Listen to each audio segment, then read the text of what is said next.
Скъпи граничари, добре дошли на поредната среща. Всяка година събираме от почти цяла България. На здраве сега на всички и добре дошли пак. Здраве!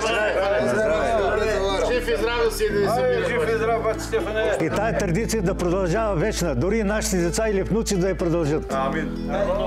Дай Боже. Стефан Томов се казва и фрейтор. Един от първите. От първите годината служих 67-69 година. Имам над 600 наряда. Когато хората почиват, будни са сред теб очите граничарски. Всеки ден по границата студ, пек, мраз, ден и нощ, самата граница се охраняваше физически.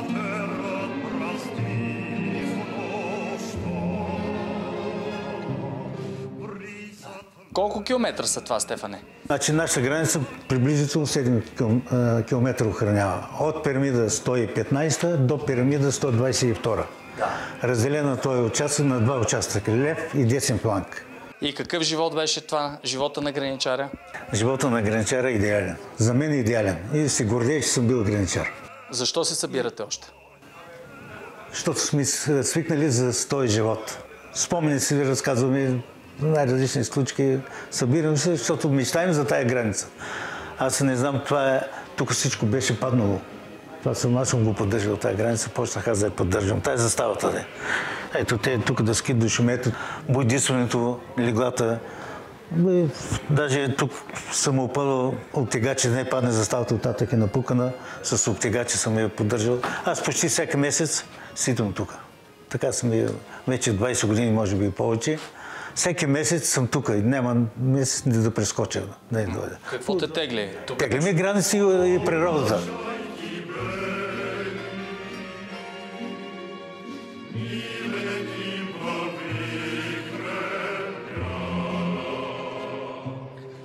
Сега ще ви покажа на границата как се служи и как се обажда до заставата. Млад сержант Лачев се казвам. Това е трупката, която се включва навсякъде, на много места има по дървета и може да се обади до заставата. Обаче в момента съм на 5 ляв, има нарушение на държавната граница.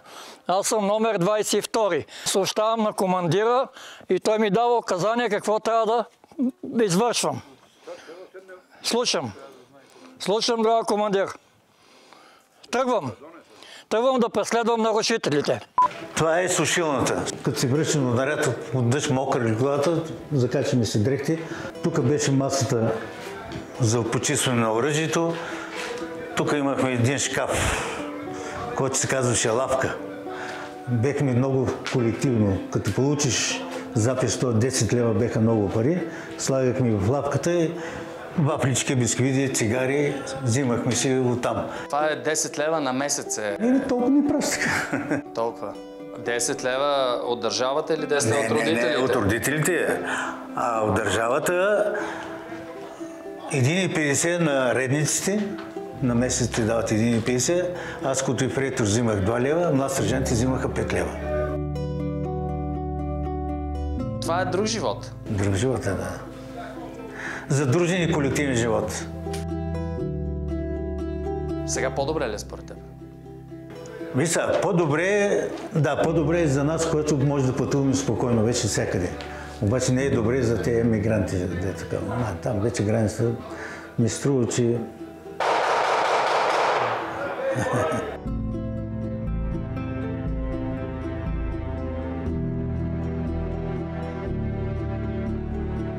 Стари спомени. Ето ме тук беде. Ето ме, това съм аз, дежурен по застава. Това съм аз. Сержант Ванчев. Тук спускате и гледам лошо. Лошо. Как няма да гледаш? Старшината Стайков, той е тук местен. 150 кг прасето. Прасенцето, да. Аз, този е готвача, ние гледаме весело, защото вероятно минал си през кухнята. Не, чакаме да изядем прасето.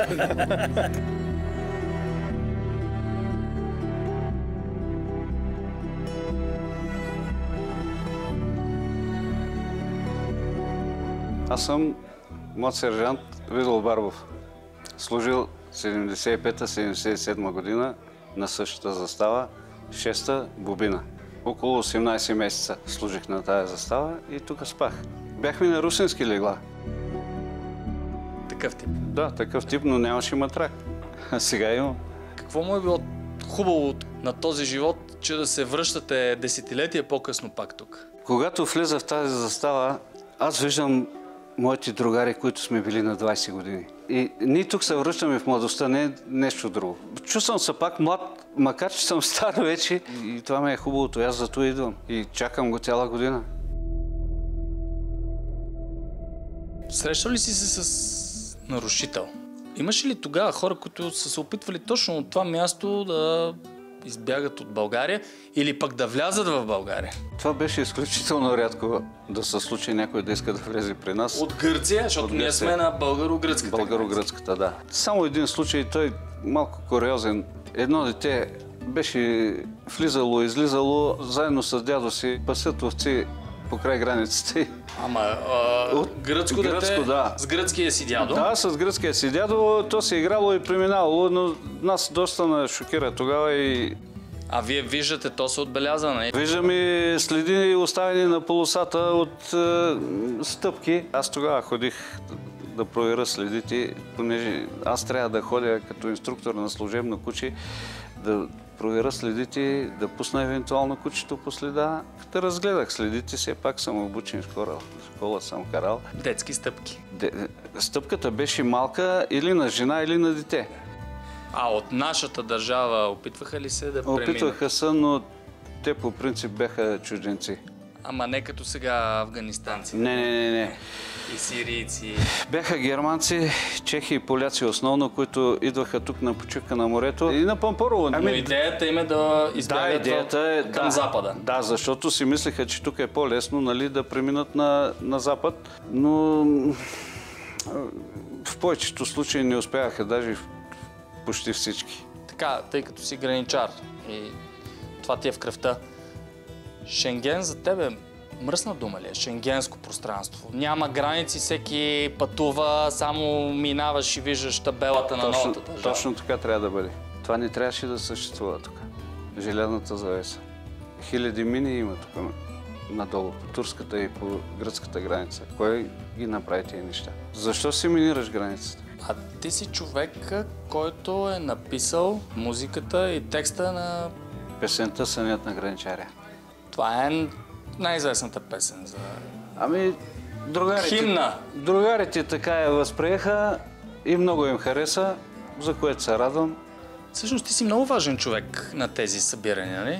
Човекът с китарата винаги е важен. Да, човекът за масата, певеца е добър, защото все ще му хрумни някаква песен и сега ги почнахме. Късно е и вече спям,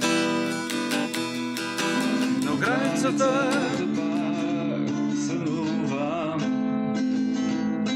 Наряд пореден аз вървя и стъпките си само чувам. Аз съм Иван Николов Станчев, майор.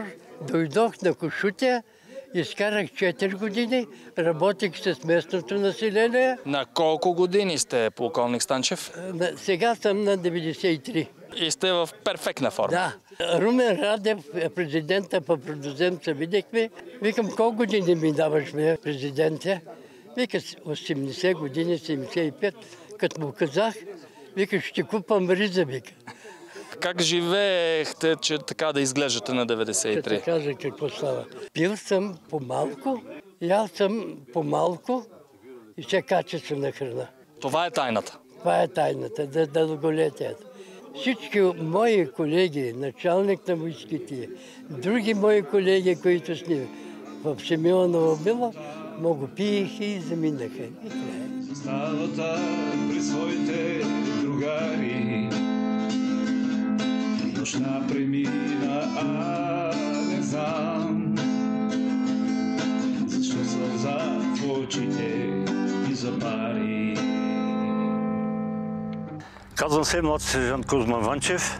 Тук служих 74-76 година. От тук от заставата тръгваха нарядите. Това сега, което правим Това, което правим в момента... Кузман е наряд. Това е наряд. Издава се бойна заповед от командира, на къде ще се ходи, колко ще се ходи, какъв ще е наряда, дали ще е по съоръженията, дали по границата. И наряда тръгва.